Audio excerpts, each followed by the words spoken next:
Now, we know part of what makes this conversation so fraught with difficulty is that we've had an imagined connection to Africa that's very romanticized. I mean, I did several degrees in Africana Studies, and there was so much of a romantic idea that there was no discussion about being sold on the continent, what implications of that might mean for folk in the diaspora, for Black diasporans in the New World, in the Western Hemisphere. There was virtually none of that discussion, because what was utmost, what needed to be utmost maintained was this connection.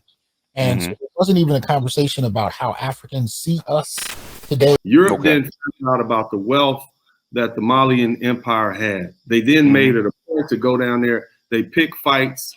They made war. They basically robbed Africa of all of its wealth, because before that time, at the time Mansa Musa made his trip over, Europe was in the dark ages, and they didn't have medicine, they didn't have wealth, they didn't have anything. So when they found out about all the wealth in Africa, they came down there, they waged war, they robbed, they did everything they could. They basically broke Africa to the point that now all they had left to sell was their own people.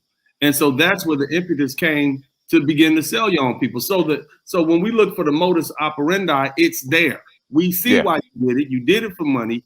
You got robbed by the Europeans, so you turned around and now you wanted to regain some of that lifestyle that you had, 100 years ago. And so you selling your sons and your daughter. Literally, you're selling your sons and your biological daughters for pots, powder, and I mean pots. I mean like cooking pots, horses, tobacco, whatever the white European manufacturer had. So don't get it twisted. The Native Americans did the same thing when the Europeans came over and offered them the same deal. They used to go in interior and opposing tribes and other servants they used to sell off to. It's a common practice. It's a very common practice.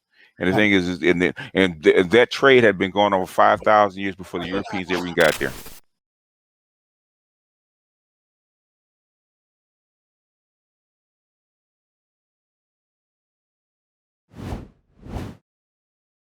Because we're in a fucking gynarchy, god damn it!